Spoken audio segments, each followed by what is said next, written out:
Just as the by-election in Shiggaon was heating up, Syed Ajjampeer Khadri threw his hat in the ring, adding unexpected drama to the race. Two prominent leaders of Congress, former MLA Ajjampeer Khadri and Manjunath Kunnur, have submitted their nomination forms as independent candidates. With BJP's Bharath Bommai and Congress Yasir Pathan as the main contenders, Khadri's move was like lighting a fuse, raising concerns of a potential split within Congress. Determined to maintain unity, Housing and Minorities Welfare Minister Zameer rallied senior Congress leaders including Chief Minister's Political Secretary Naseer Ahmed, Legislative Council Member Abdul Jabbar, Waqf Board Chairman Anwar Basha and Dharwad Anjuman President Ismail Tamatgar. Together they brought Khadri from Shiggaon to Bengaluru late Friday night, arranging a crucial meeting with Chief Minister Siddaramaiah and Deputy CM DK Shivakumar. Though no official announcement has been made,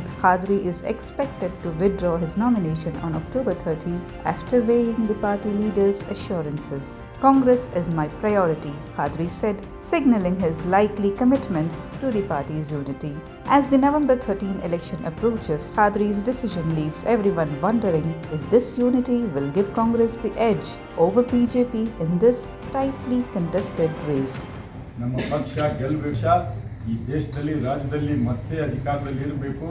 ನಮ್ಮ ಪಕ್ಷ ದೇಶದ ರಾಜ್ಯದ ಜನರ ಸೇವೆ ಮಾಡಬೇಕು ಅಂತ ನನ್ನ ಉದ್ದೇಶ. ಆದರೆ ಮಾನ್ಯ ಮುಖ್ಯಮಂತ್ರಿಗಳು ಮತ್ತು ಮಾನ್ಯ ಜಮೀರ್ ಅಹಮದ್ ಸಾಹೇಬರು, ನಸೀರ್ ಅಹಮದ್ ಸಾಹೇಬರು, ಹಾರಿಸ್ ಸಾಹೇಬರು ಎಲ್ಲರೂ ಬೆಳಿಗ್ಗೆ ಸನ್ಮಾನ್ಯ ಮುಖ್ಯಮಂತ್ರಿಗಳ ಹತ್ರ ಕರೆದುಕೊಂಡು ಹೋದರು. ಸನ್ಮಾನ್ಯ ಮುಖ್ಯಮಂತ್ರಿಗಳು ಕೂಡ ಖಾದ್ರಿ, ನೀನು ನಮ್ಮ ಪಕ್ಷದ ನಿಷ್ಠಾವಂತ ಕಾರ್ಯಕರ್ತ, ನಿನಗೆ ನಾವು ರಕ್ಷಣೆ ಕೊಡೋದು ನಂದು ಮತ್ತು KPC ಅಧ್ಯಕ್ಷ ಜವಾಬ್ದಾರಿ, DCM ಸಾಹೇಬ್ ಜವಾಬ್ದಾರಿ, ಜೊತೆಗೆ ನಮ್ಮ ಮೈನಾರಿಟಿ ಮಿನಿಸ್ಟರ್ ಆಗಿರ್ತಕ್ಕಂಥ ಜಮೀರ್ ಅಹಮದ್ ಸಾಹೇಬರು, ನಸೀರ್ ಅಹಮದ್ ಸಾಹೇಬರು ಎಲ್ಲ ನಮ್ಮ ಮುಖಂಡ ಜವಾಬ್ದಾರಿ ಇದೆಯಪ್ಪ. ಪಕ್ಷ ಗೆಲ್ಲಬೇಕು, ನೀನು ಅದಕ್ಕೆ ಹಿಂದೆ ಸರಿಬೇಕಂದ್ರು. ನಾನು ಹೇಳಿದೆ, ಸರ್ ನಾನು ಹಿಂದೆ ಸರಿಯೋದು ನಿಮ್ಮ ಮಾತು, DCM ಸಾಹೇಬ್ ಮಾತು, ಜಮೀರ್ ಸಾಹೇಬ್ ಮಾತು ಮುಟ್ಟಲ್ಲ, ಆದರೆ ಅಲ್ಲಿ ನಾನೇ ಗೆಲ್ತೀನಿ, ನನಗೆ ಅನ್ಯಾಯ ಆಗಿದೆ ಅಂತ ಭಾಳ ರಿಕ್ವೆಸ್ಟ್ ಮಾಡಿದೆ. ಸಾಹೇಬ್ರಿಗೆ ಅದೇ ರಿಕ್ವೆಸ್ಟ್ ಮಾಡಿದೆ, ನನಗೆಲ್ಲ ಗೊತ್ತಪ್ಪ, ಹೈಕಮಾಂಡ್ ತೀರ್ಮಾನ ಮಾಡಿದ್ದೆ ಅಂದರು. ಈಗ ನಾನು ಸಾಹೇಬ್ರಿಗೆ CM ಸಾಹೇಬ್ರಿಗೆ ರಿಕ್ವೆಸ್ಟ್ ಮಾಡೀನಿ, ನಾನು ನನ್ನ ಕ್ಷೇತ್ರದ ಕಾರ್ಯಕರ್ತರಿಗೆ ಯಾವುದೂ ನಾನು ತೊಂದರೆ ಕೊಡೋಕ್ಕಾಗಲ್ಲ, ಅವ್ರ ಭಾವನೆಗೆ ನಾನು ಧಕ್ಕೆ ತರಲಿಕ್ಕಾಗಲ್ಲ. ನಾನು ಸಾಹೇಬರಿಗೆ ರಿಕ್ವೆಸ್ಟ್ ಮಾಡೀನಿ, ನನ್ನ ಕ್ಷೇತ್ರದ ನಮ್ಮ ಕಾರ್ಯಕರ್ತರ ನನ್ನ ಹಿತೈಷಿಗೆ ನಾನು ನಾಳೆ ಕರೆಸ್ತೀನಿ ಸರ್, ಕರೆಸಿ ನಿಮ್ಮ ಹತ್ರ CM ಸಾಹೇಬ್ರ ಹತ್ರ ಒಯ್ತೀನಿ, ಒಯ್ದು ನಾನು ನೀವು ಏನು ಆದೇಶ ಮಾಡ್ತೀರಿ ಅದನ್ನು ಪಾಲಿಸ್ತೀನಿ ಅಂಥೇಳಿ ಮಾನ್ಯ ಮುಖ್ಯಮಂತ್ರಿಗಳಿಗೆ, ಮಾನ್ಯ ಉಪಮುಖ್ಯಮಂತ್ರಿಗಳಿಗೆ ಮತ್ತು ನಮ್ಮ ನಾಯಕರು ಜಮೀರ್ ಅಹಮದ್ ಸಾಹೇಬರಿಗೆ, ನಸೀರ್ ಅಹಮದ್ ಸಾಹೇಬರಿಗೆ ಮಾತು ಕೊಟ್ಟಿದ್ದೀನಿ. ನಾನು ಒಬ್ಬ ಸಾಮಾನ್ಯ ಕಾರ್ಯಕರ್ತ, ಬಡವ, ನಾನು ಗುರು ಪರಂಪರೆಯಿಂದ ಬಂದಿರತಕ್ಕಂಥವ. ನಾನು ಏನು ಹೇಳ್ತೀನಿ ಅದನ್ನು ನಡ್ಕೊತೀನಿ, ಏನು ನನ್ನ ಕಮಿಟ್ಮೆಂಟ್ ಇದೆ ಆ ಕಮಿಟ್ಮೆಂಟ್ಗೆ ನಾನು ಬಂದಿರ್ತೀನಿ. ಕೆಲವು ಕಾರ್ಯಕರ್ತರ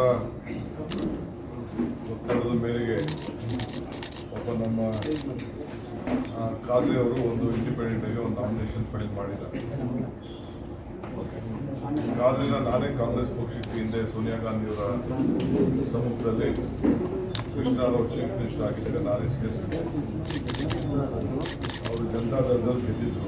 6 ಜನ ನಾವು ಕೃಷ್ಣದಲ್ಲಿ ಎನ್ಕರೇಜ್ ಮಾಡಿದ್ವಿ.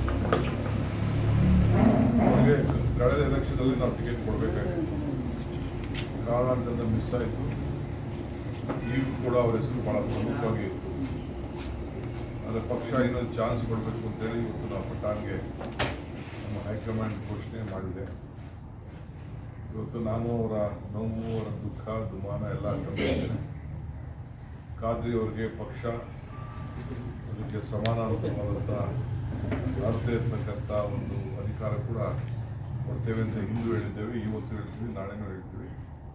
ಅವರು ನಮ್ಮ ಜೊತೆಲಿರ್ತಾರೆ. ಜಾತ್ಯತೀತ ತತ್ವ ಕಾಂಗ್ರೆಸ್ ಪಕ್ಷದ ನಿಲುವಿಗೆ ಅವರು ಬದ್ಧರಾಗಿದ್ದಾರೆ.